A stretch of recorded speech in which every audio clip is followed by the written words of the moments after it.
अ very good morning dear students. So अभी हम next activity start करेंगे, ठीक है। Date is activity number 6, page number 22 of chapter number 3, sports. Archery is a sport. History of archery in India dates back in Vedic era. So आर्करी, अब आर्करी जो है वो भी एक स्पोर्ट है, ठीक है, एक खेल है, एक गेम है। और ये एक ऐसा स्पोर्ट है जो कि हम शूटिंग करते हैं एरोस विद अ बो, ठीक है, यानी कि तीरबाजी, ठीक है। और ये जो आर्करी जो है ये काफ़ी मतलब हमारा हिस्टोरिकल का मेन एक स्पोर्ट है ये, ठीक है, जो करीब वैदिक एरा यानी कि वैदिक युगों से चला आता आ रहा है हमारा, ठीक है। You are familiar with the mythological character Eklavya. Given here is the beginning of a story. Read it. अब ये जो mythological means connected with myths, okay, यानी कि काफ़ी एक जाना पहचानी सी एक स्टोरी है जो काफ़ी ज़्यादा ही फेमस भी है, ओके, और काफ़ी ज़्यादा मानी जाती स्टोरी भी है ये, जिसका एक कैरेक्टर कौन है इसमें? एकलव्य। मेन कैरेक्टर कौन है? एकलव्य, ठीक है। अभी ये जो स्टोरी है वो एक स्टार्टिंग है, ठीक है, बिगिनिंग ऑफ द स्टोरी है यहाँ की, okay. So this is the story of a long gone era, यानी ये एक कहानी है जो काफ़ी लंबा चला युग जो है उसकी काफ़ी एक कहानी है। In the country of India nearly 5000 years back, यानी कि ये जो भारत देश में करीब 5000 साल पहले की बात है ये, जहाँ lived a boy named Eklavya, जहाँ पे एक लड़के का नाम था एकलव्य जो रहा करता था। The son of a tribal chief in the forest of the kingdom, यानी कि वो किसका बेटा था? एक आदिवासी, ट्राइबल चीफ मतलब कि आदिवासियों का मुख्यमंत्री का बेटा था वो, ठीक है, जो कि in the forest of the kingdom Hastinapur, कहाँ का है? यानी कि राज्य के जंगल में, ठीक है, जो क्या नाम था? किंगडम का नाम था हस्तिनापुर, से ये बिलोंग करता था एकलव्य, ठीक है। So Eklavya was a brave handsome boy. Eklavya कौन था? एकलव्य जो था काफ़ी बहादुर और काफ़ी सुंदर एक लड़का था। He was loved by all, सभी उसे बहुत ही प्यार करते थे। But he was not happy, लेकिन वो खुश नहीं था। क्यों खुश नहीं था? His father saw dad something troubled Eklavya, उसके फादर ने काफ़ी समय से एकलव्य को देखा और उसकी एकलव्य जो है उसकी परेशानी को देखा उसके फादर ने। More than once he found his son lost deep in thought when other boys enjoyed the pleasures of hunting and playing. यानी कि करीब एक से ज़्यादा टाइम उसके फादर ने देखा अपने बेटे को कि वो काफ़ी ज़्यादा एक गहरी सोच में डूब जाया करता था। और जब कब डूब जाया करता था गहरी सोच में? जब वो दूसरे लड़कों को देखता था कि वो काफ़ी मज़ा ले रहे हैं, शिकार कर रहे हैं, ठीक है, हंटिंग यानी शिकार करना, और खेल रहे हैं उसके साथ, वो उनको देखकर वो काफ़ी ज़्यादा ही गहरी सोच में डूब जाया करता था, ठीक है। ये स्टार्टिंग स्टोरी है। अभी now take out next page number 23। अब नेक्स्ट स्टोरी हम देखेंगे जो कि एक एंडिंग स्टोरी है वो, ठीक है। Now here is the end of the story. Here is my गुरु दक्षिणा Drona, Eklavya said, I am happy that you have made me your disciple even if I am a mere शूद्रा hunter। यानी कि एकलव्य ने कहा कि द्रोणा, ये मेरी द्रोणाचार्य, ठीक है, ये मेरी तरफ से आपके लिए गुरु दक्षिणा है। और एकलव्य ने ये साथ ये भी कहा कि मैं बहुत खुश हूँ कि आपने मुझे अपना शिष्य, अपना स्टूडेंट बनाया और मुझे इतनी अच्छी आर्करी सिखाई। और आपने अपने पहचान का, मेरी जो पहचान है, मेरी जो आइडेंटिटी है कि मैं तो एक क्या हूँ? एक Shudra hunter. Shudra means belonging to a very low caste, okay, एक काफ़ी लो कास्ट से बिलोंग करते हैं, डेट इज शूद्रा, ओके। और वो शिकार, ओके। उन्होंने कहा कि आपने मेरी पहचान देख कर के मैं तो काफ़ी ज़्यादा ही लो कास्ट से बिलोंग करता हूँ, पर फिर भी आपने मुझे इतना अच्छा आर्करी सिखाया। और उसके बदले में एकलव्य ने मतलब द्रोणाचार्य ने एकलव्य से उनका वो अंगूठा मांग लिया था कि एज अ गुरु दक्षिणा। ठीक है, अब वो क्यों मांगते हैं वो तो आगे की स्टोरी अभी हम देखते हैं। आपने ये जो स्टोरी है ये सुनी भी होगी, ये स्टोरी काफ़ी ज़्यादा फैमिलियर भी है और आपने सुना भी होगा ये story. The sage was humbled, यानी कि सेज यानी जो वाइस पर्सन, ठीक है, वो का जो सेज है काफ़ी समझदार पर्सन, और वॉज हम्बल्ड मतलब काफ़ी विनम्र थे वो। He bless the young archer for his courage, उन्होंने द्रोणाचार्य ने एकलव्य को, जो काफ़ी ही कम उम्र में जो आर्कर था, उसकी हिम्मत को देखकर उन्होंने उसको आशीर्वाद दिया। Eklavya, even without your thumb you will be known as a great archer, यानी कि उन्होंने द्रोणाचार्य ने कहा कि एकलव्य, तुम्हारे अंगूठे के बिना भी तुम का पूरे दुनिया में काफ़ी ज़्यादा ही एक अच्छे आर्कर की से पॉपुलर होंगे। ठीक है, यानी फेमस हो जाओगे आप, काफ़ी अच्छा, एक बहुत ही अच्छा आर्कर बनोगे। I bless you that you will be remembered forever for your loyalty to your guru.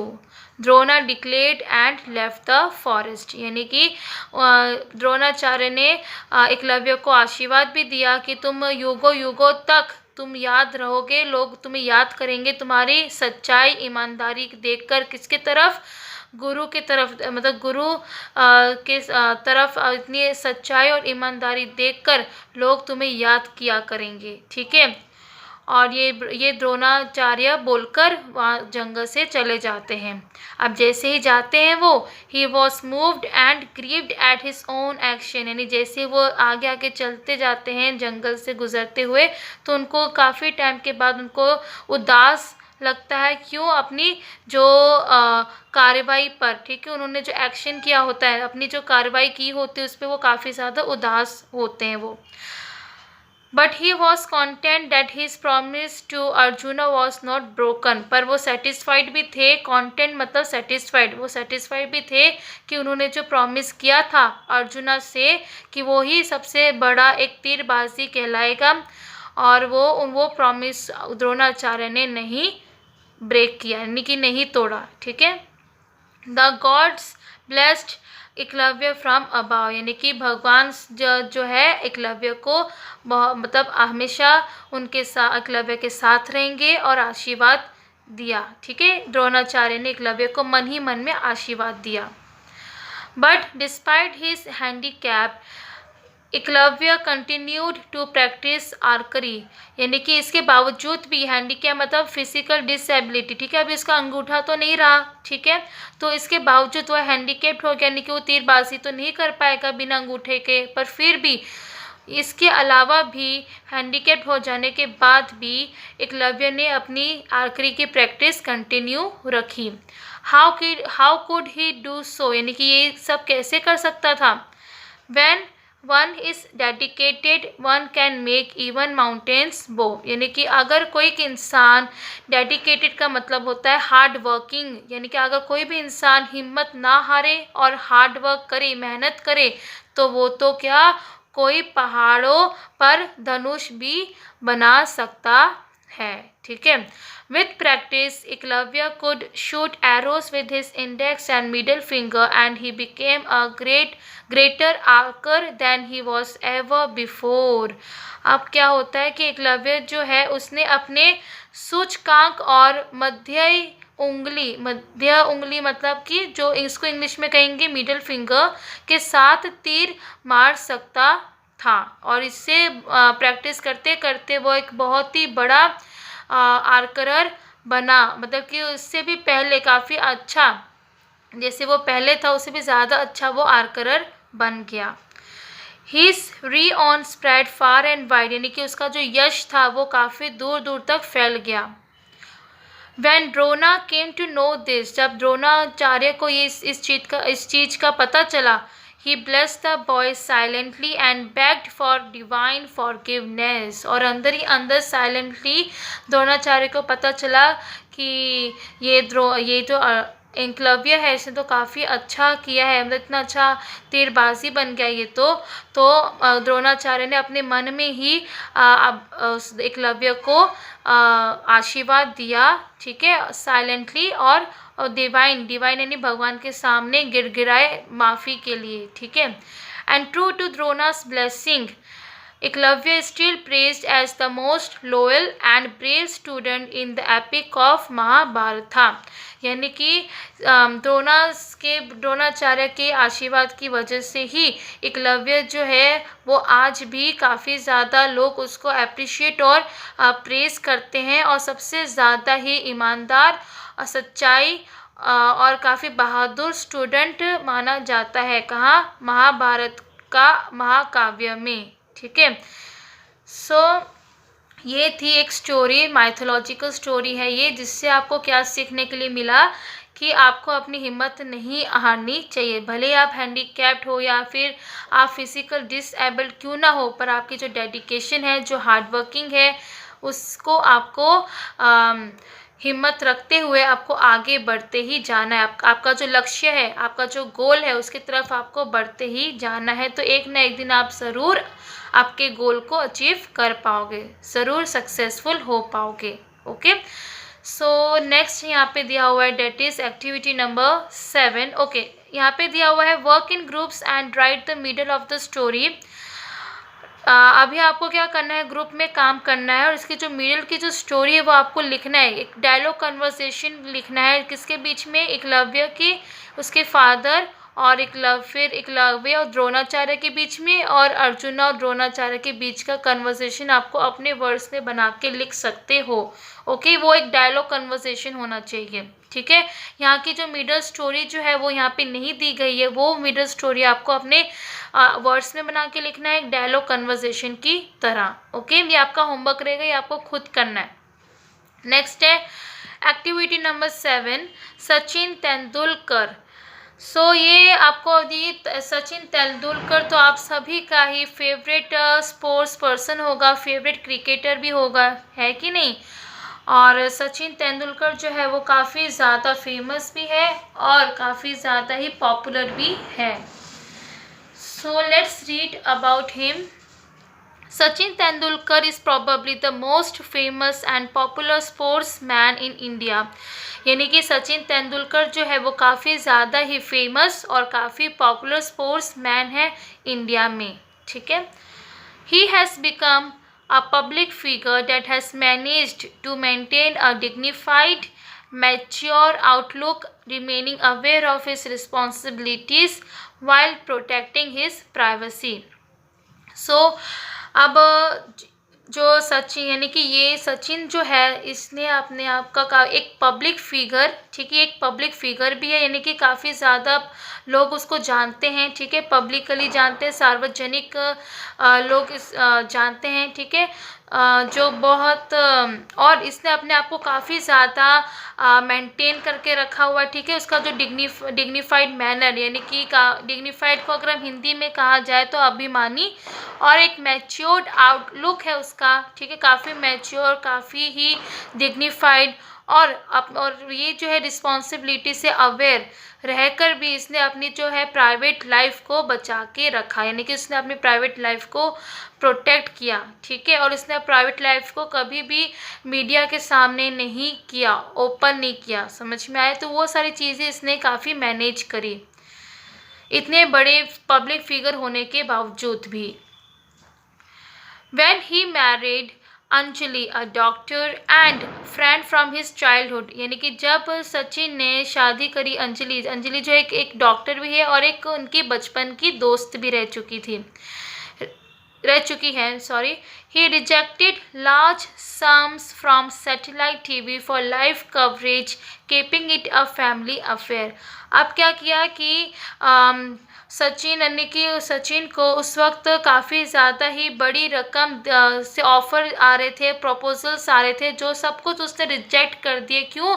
ताकि टीवी जो है, जब उसकी जो शादी हो रही थी ना, तो वो सब मीडिया वाले उसका लाइव कवरेज लेना चाहते थे, बट वो सब कुछ, और इस चीज़ के लिए उसको बड़ी रकम भी दे रहे थे, पर वो सब कुछ सचिन ने रिजेक्ट कर दिया, यानी कि मना कर दिया, ठीक है। और ये सब और इसने क्या किया, अपने परिवार के मामला ही रखा, यानी कि जो प्राइवेसी लाइफ है वही उसने रखे, उसने ज़्यादा ये टीवी पे आना और ये लाइव कवरेज नहीं किया, ठीक है, शो ऑफ नहीं किया। Okay, he knows his worth, यानी कि उसको अपने वैल्यू और इम्पोर्टेंस का पता है, ठीक है। सेल्फ रिस्पेक्ट उसको काफ़ी पता, उसको पता है अपने वैल्यू क्या है, क्या करना है उसको।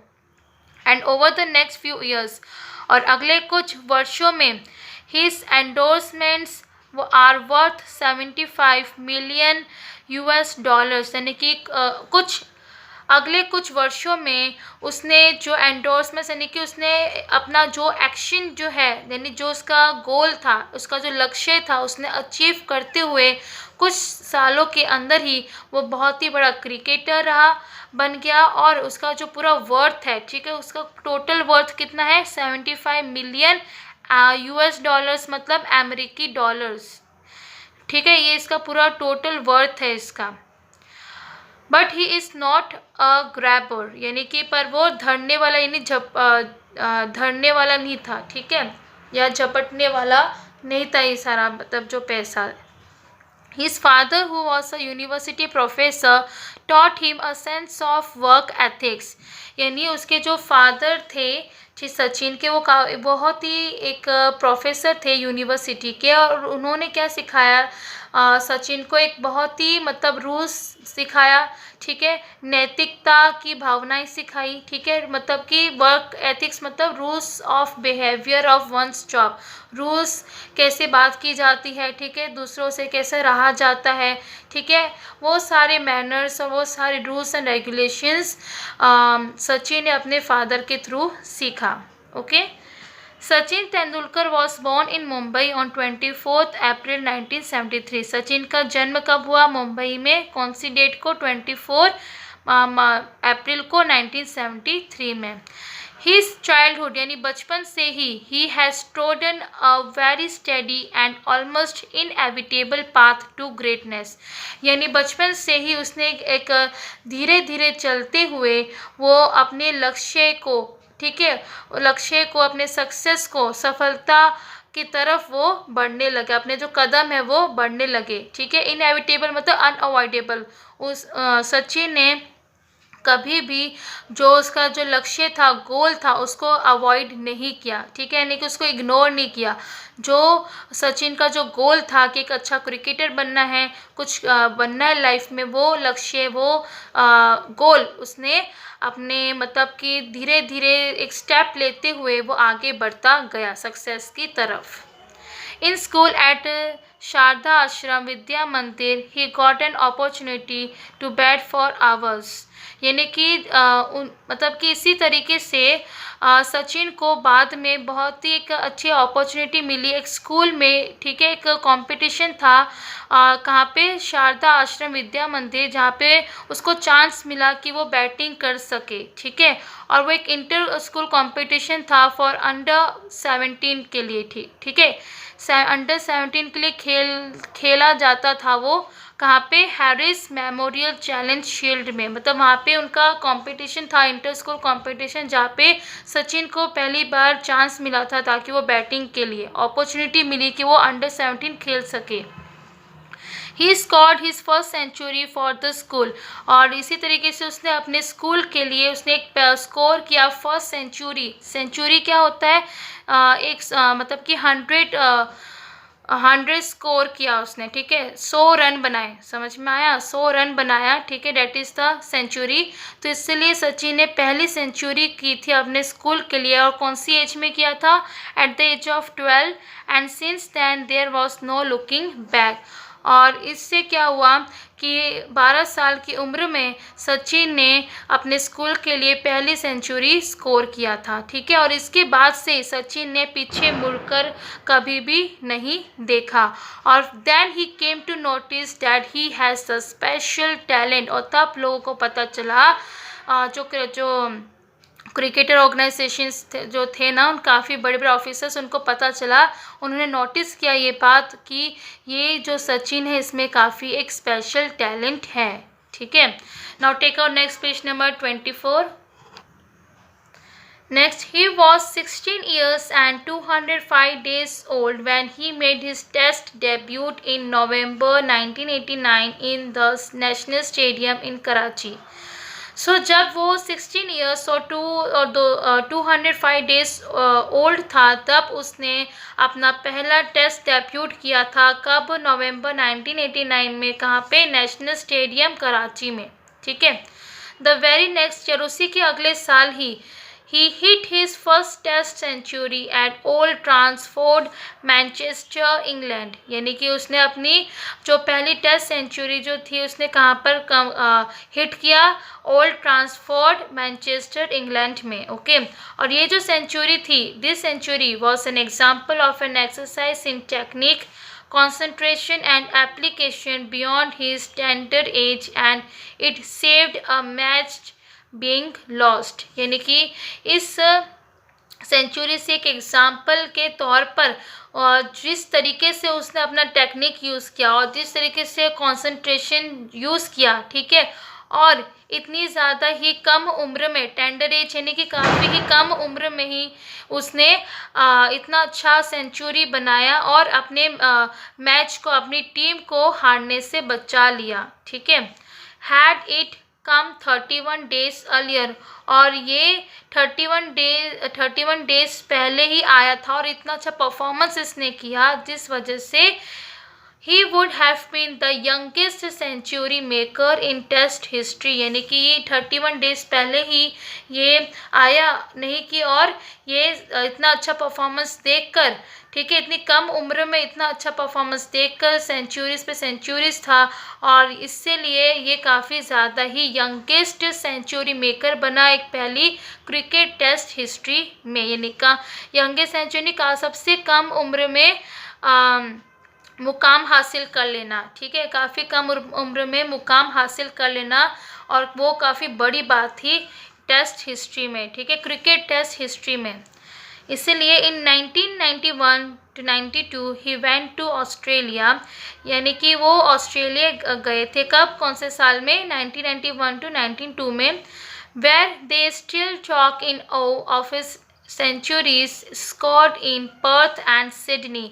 जहाँ वे अभी भी पर्थ और सिडनी में बनाए गए अपने शतकों की विस्मय में बातें करते हैं। यानी कि इतना अच्छा स्कोर करने के बावजूद भी, जब भी वो मतलब ऑस्ट्रेलिया गए थे इस साल में, तो सब लोग सिर्फ और सिर्फ सचिन की जो वॉन्डरस यानी चमत्कार, जिस तरीके से वो बिल्कुल ही सेंचुरीज पे सेंचुरीज हिट करता जा रहा था और इतना अच्छे स्कोर्स बनाते जा रहा था, और वहाँ पे पर्थ और सिडनी में उन सचिन की प्रशंसा हो रही थी। हर कोई इसको अप्रिशिएट कर रहा था, प्रेस कर रहा था। ठीक है। उसकी बातें हो रही थी और कह रहे थे कि सब सोच पे पड़ गए ऑफ एनी वॉन्डर। ठीक है। सब चमत्कार, उनको तो एक चमत्कार बालक लगा था वो। ठीक है। सो इस तरीके से सचिन तेंदुलकर जो है वो काफ़ी बड़े और काफ़ी फेमस एक इंडियन क्रिकेटर बने, जो आज भी लोग इनको काफ़ी याद और काफ़ी अप्रिशिएट करते हैं उनके हार्डवर्क की वजह से। ठीक है।